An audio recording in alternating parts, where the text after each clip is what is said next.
नमस्कार दोस्तों, स्वागत है आप सभी का हमारे YouTube चैनल में।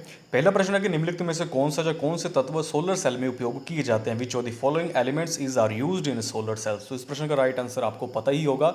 इस प्रश्न का जो राइट आंसर रहेगा ऑप्शन ए, यानी कि केवल सिलिकॉन का इस्तेमाल किया जाता है सोलर सेल में। नेक्स्ट प्रश्न है कि हाइड्रोजन बम निम्नलिखित में से किस सिद्धांत पर आधारित है। Hydrogen bomb is based on which of the following principle. तो इस प्रश्न का राइट आंसर रहेगा अनकंट्रोल्ड फ्यूजन रिएक्शन या अनियंत्रित संलयन अभिक्रिया।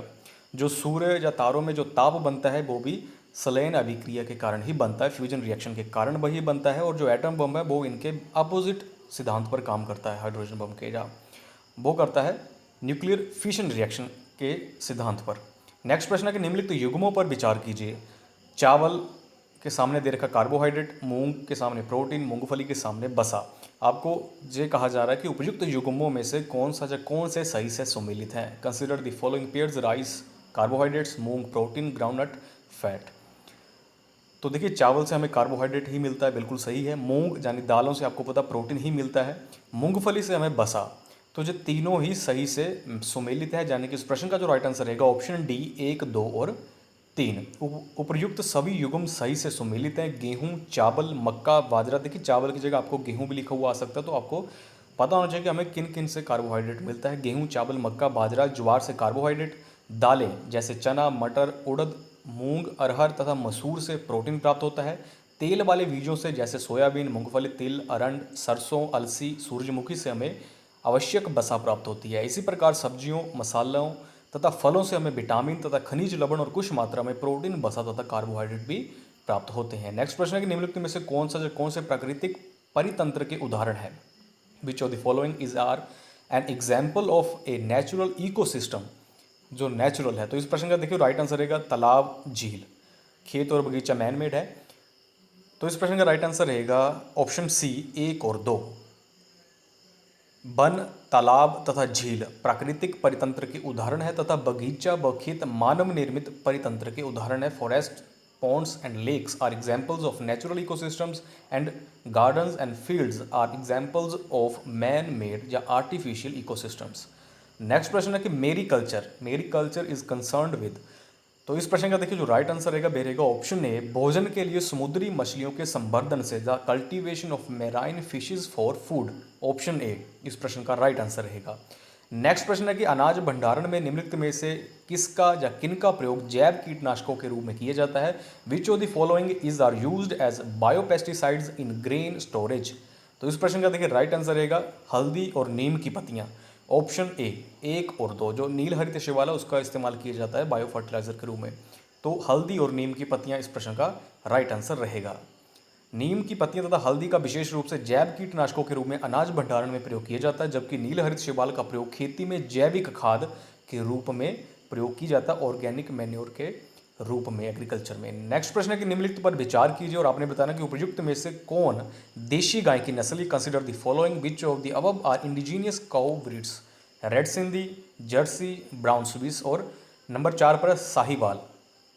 तो आपको पता ही होगा इस प्रश्न का जो राइट आंसर रहेगा 1 और 4, यानी कि रेड सिंधी और जो साहिवाल है ये देशी गाय की नस्लें हैं। रेड सिंधी तथा साहिवाल गाय की देशी नस्लें हैं। इनमें रोग प्रतिरोधक क्षमता बहुत अधिक होती है, जबकि जर्सी और ब्राउन स्विस गायें विदेशी नस्लें हैं। इनका दुग्ध स्त्रवण काल यानी कि लैक्टेशन पीरियड लंबा होता है।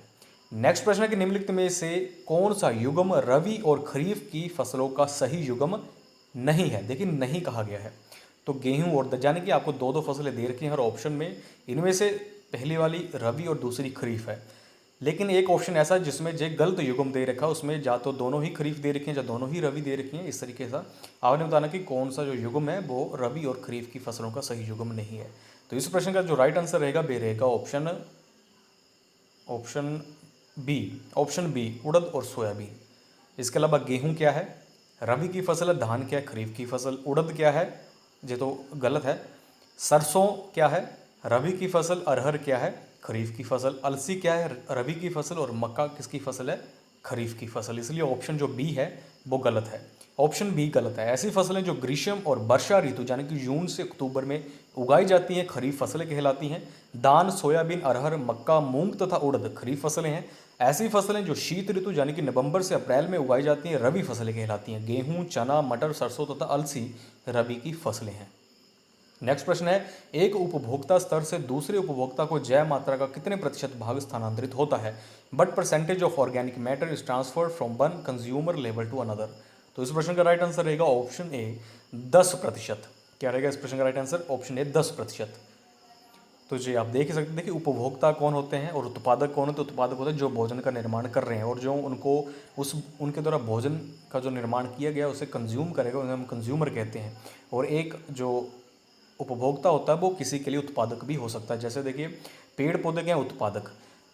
जैसे घास को खाया कीट ने, तो वो घास क्या है? उत्पादक। और वो कीट क्या है? कंज्यूमर। लेकिन उस कीट को खा लिया मेंढक ने, तो मेंढक के लिए वो कीट क्या बन गया फिर? उत्पादक। तो इस तरीके से नेक्स्ट प्रश्न है कि सागरीय तापीय ऊर्जा रूपांतरण विद्युत संयंत्र यानी कि ocean thermal energy conversion plant या OTEC विद्युत संयंत्र द्वारा सागरीय ऊर्जा को विद्युत ऊर्जा में परिवर्तित किया जा सकता है। तो ऑप्शंस आपके सामने दे रखे हैं।